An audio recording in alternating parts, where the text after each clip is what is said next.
The one thing, Sam, that cannot be understated is how JJ McCarthy's legs are influencing the outcome of these games. And they're going to be, it's going to become more prominent when you play the better teams because they're going to get him. As you can see, they have progressively got his legs more involved in the game. Not only running, but the threat of running, whether it means breaking contain or pushing the pass, getting underneath the pass rush, forcing defenders up, throwing balls, or design runs like OT reads where the end closes and he pulls it.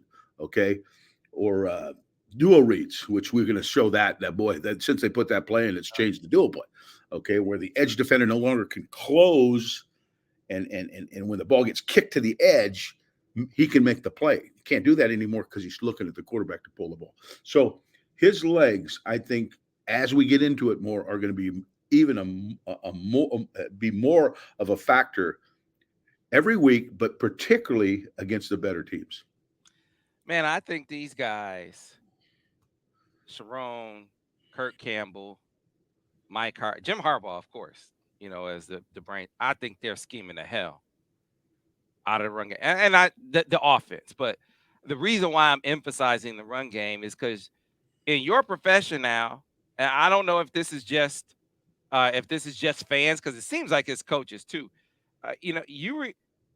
Most of these observers regard or sort of attribute innovation to passing genius, right? Yeah, To passing that's impact. very true. That is And very it's like true. if Yes, that's the measure of how much of genius. a genius you Yeah, are and how genius. much of a Yes, tactician you are. exactly. Yeah, But exactly. these dudes, Al, are scheming the bleep out of the run game right now.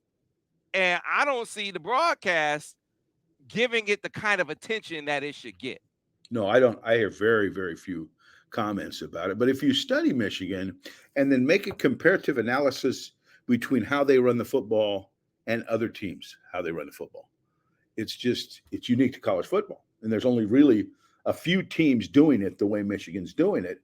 That you know, McCarthy's involvement in the run game is big, but in other teams with other teams, their quarterback it's even bigger, or they don't run their quarterback, right? They're dependent on basically their running backs uh, doing the damage. So what Michigan does is they play with multiple tight ends and force defenses to defend extra gaps. Now, what's that mean? That means now they have to not only defend the C gap, the area between the tackle and the tight end, they got to defend the D gap, which is the area between the tight end and the wing. And sometimes in this game, Sam, they had to defend the E gap because Michigan came out and ran their dual schemes with two wings and a tight end. Now, what's that mean? That means now that when all those guys block down, you know who becomes the guy that has to make the tackle? The corner. Okay. Now, the one thing that's happening in college football is most corners are being recruited to do what? Cover, right? Right. They don't even go down to the inside drills. They're usually over there doing the one-on-ones, okay? So when you're forcing the ball to a lesser tackler, not necessarily a lesser player there, because those corners are the best athletes on the field, in my opinion, but a lesser tackler, you are putting your back in a great situation to succeed. And that's what Michigan does is they force that guy, that edge guy. Now with the possibility the quarterback around the ball too. But even when he doesn't, a lesser tackler is forced to make plays.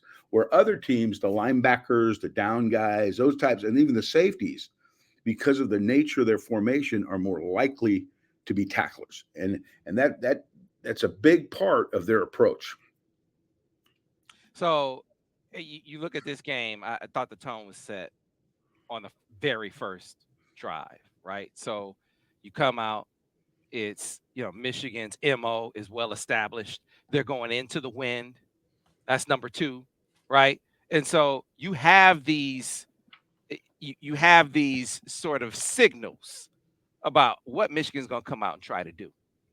And so Nebraska, they come out, hey, they loaded for bear. It's like, let's stop the run. We bring a couple guys off the edge. Let's get it. Michigan, Sharon comes out. throws that stick looky, right? That's First play, and it wasn't a big play, but it wasn't was. a big play Wasn't anybody going to expect you to throw the ball on first down? And into the wind. as we get into the Sharon Moore thing, because this is to me as a coordinator so interesting. I mean, this intrigues me because Sharon is not a typical O-line coach play caller. Now, why aren't there more O-line coaches calling plays, Sam? Why hell they got to coach 5 guys? That's not easy to do and coordinate the offense. So you don't see that as often. Okay. But Sharon is not afraid to, he calls the game the way he feels it'll best move the ball. Sometimes it's a more physical approach early. Sometimes it's not. It just depends on what he feels. Where most line coaches, a lot of line coaches, they want to get out there and pound their ass right away. Hey, we gotta come off the ball, establish our aggressiveness. And sometimes it works like a charm. Sometimes it doesn't work so good. But as I've watched him call plays and study how he sequences plays, I would, if you didn't know, you wouldn't guess a line coach was calling the game if you're looking at it from my perspective. Mm-hmm. So that should speak volumes in itself. They do such a great job of building game to game, right? And so if you had gone back and looked at the TCU game, saw how they started out that game, if I'm Nebraska, I'm thinking, okay, they're going to try to run it right up the gut at us like they started out against TCU, another 3-3-5 team. But Michigan, now they'd face TCU 3-3-5. They face ECU 3-3-5. They face UNLV 3-3-5. So they learned some things. But the very first run play, he went back to TCU. It was that counter OT read. Counter OT read, yeah. That got him off the ground against TCU after they were getting stoned. You might think at that point, if you're Nebraska, okay, they aren't going to try to run it up the gut at us. Coaches. Yeah, they're going back to TCU where they were getting on the edges. And what do, Al? The third run play to come back and hit them with duo. It's like, man, you're off balance now. You don't know what the hell they're going to do. Well, you just look at the sequence. And remember, play calling is sequencing and timing, right? It's not what you call, but when you call the play. That's what's the most important. They start with a stick lookie that gains 5 yards. They run the OT read for a first down for the second play. They duo kick on third down. Or on 1st and 10, the new first down, gain 9 yards, come back with a halfback option on first, what was it? 2nd and 1, come back with, and then on 3rd and 1, it's so reliable that they can get the first down running their wedge play. He knows he can go to the well more often than not, and that's going to work. And that now he's hit him with a few passes, a few runs, an outside run, an inside run. Okay, they run a little split zone RPO on 1st and 10. Doesn't gain much, come back with a duo play down, gain 7, and then hit him with another wedge play to get him down to 4th and 1. And then 4th and 1, they run a wing duo. That hits for a first down. They run another power. That gains 8 yards. And then they run the little hitch and go where JJ had to improv and make the throw, and they scored, okay? Point is this, okay? There is a nice balanced mix of run to pass, inside to outside run, read plays to call it and run it plays. You got a little bit of everything in your opening plays. The formation mix is enough to keep the other team off balance, and you're putting your team in a position where they're feeling their oats. They've had enough successful plays back to back. They're dying to get out there for the next series, which lasted 3 plays and scored on a duo to Mullins to make it 14-0. Now you've jumped on them. A team that doesn't really think they can beat you is almost sure they're not going to beat you now because they're now at 14 points in their own house. And so to emphasize the point, though, you might think, and it's not unreasonable to think based on what happened in Michigan and TCU game, you can't run duo. Can't run duo against this team. And maybe Nebraska was thinking that, but they knew that if Michigan did run duo, there's something else to worry about. And you saw it on the very first duo that they ran, and everyone since. JJ as a threat. He didn't pull one duo in this game, Al. He didn't pull one. But why didn't he, Sam? Why didn't he? Because he took one guy out. Yes, they were so conscious of seeing 3 get pulled the week before that edge defender was a little softer and a little more conscious of him. Hell, on the one that Mullins scored, he ran right past him. With the guy slightly jumped outside to play the quarterback, the guy was by him. Okay, now that edge defender can't be indiscriminate about closing every duo and restricting those running lanes. Yeah, it's one of our very astute observers here in the stream. Slide 142 said you can see that outside defender was like a deer in headlights on that Mullings TD. The threat of JJ running scared him. And how we said last week, it's sometimes it's hard to have perspective in the moment about how impactful something is going to be. But that you could see just in 1 week. We could already tell last week this is going to help them immensely henceforth and forevermore, or hit for the rest of the season. I don't know about forevermore, but for the rest of this season, JJ McCarthy is a threat on it opens the doors back wide open to duos again. Right. That number one, because that's their favorite running play. Of course, that's huge, right? But add to that OT read, okay, where he can pull the ball and be a threat. We mentioned duo read, scramble touchdown. We saw one of those where he dropped back. They went all to plaster their guys. He ran unscathed into the end zone because they were so worried about covering. 2 scramble throws for touchdowns. Again, legs killing him, okay? Open zone read, he handed the ball off. The outside guy had to play him. That was another play that, it just hit.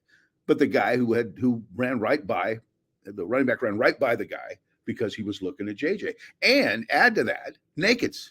This is the first game we've seen, I won't say significant nakeds, but they ran 2 nakeds, and he threw those, both of those. But because he adds that threat, that if for some reason they cover it, he can still make something happen. Plus, he throws well on the run. So it's, again, conducive to his skill set. So you're just seeing more as we go of his legs being part of the equation.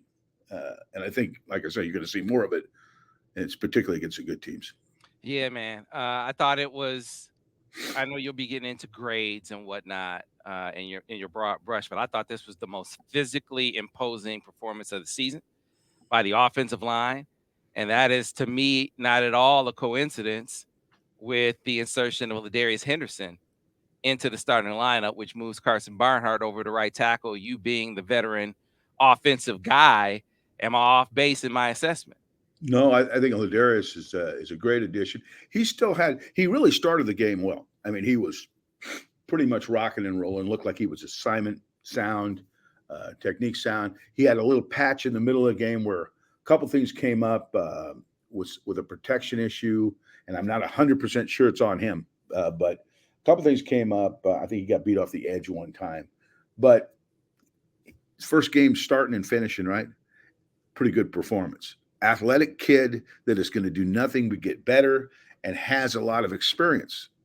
So, and again, I said from the beginning, I think Barnhart is more suited to right tackle. I just do it.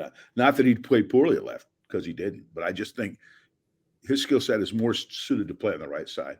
So with that move and hopefully some, getting some chemistry with those same 5 guys, that this offensive line is going to take off.